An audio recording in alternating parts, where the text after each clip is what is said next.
So there are different levels of autism, and today we're going to talk about high-functioning autism, which is previously known as Asperger's. So there's no official diagnosis of high-functioning autism. Autism spectrum disorder is an umbrella, and children can fall in the very severe end, or they could fall in the very mild end.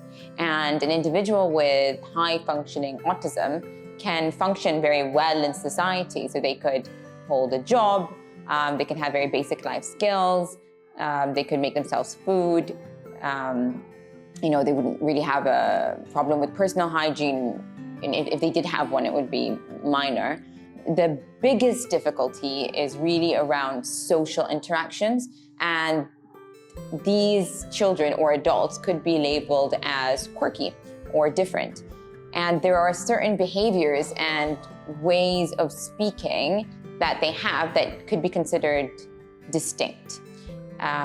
So some of the things that they have difficulty with are reading social cues, maintaining eye contact where it's noticeable, perspective taking, and what that means is understanding where someone else is coming from.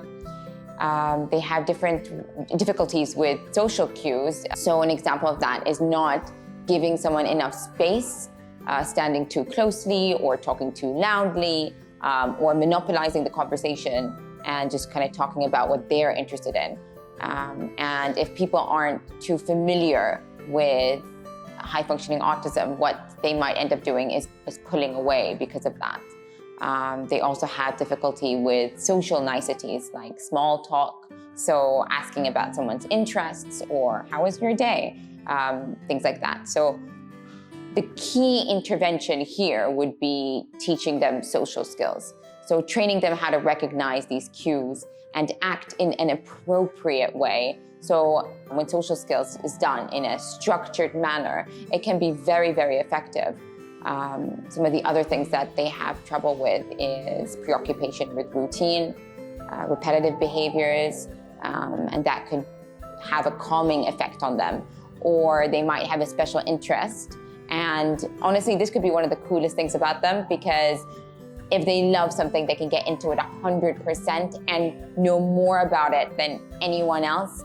And they have a tendency to kind of correct people if they don't have the facts straight. And honestly, 9 out of 10 times they're probably going to be right.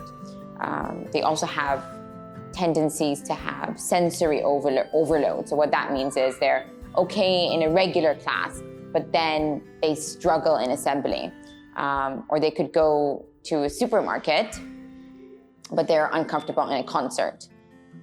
So I gave a really general overview of what someone with high-functioning autism might present with. And it's not exhaustive, definitely, but I hope you have a better understanding of what someone with high-functioning autism might be feeling. And it really just comes down to a different brain wiring. And the way I like to see it is that as a society, we really like to conform, but we need to be sensitive to different ways people can be. And I think kind of remove that stigma, because I think that where that comes from is basically just from a lack of understanding.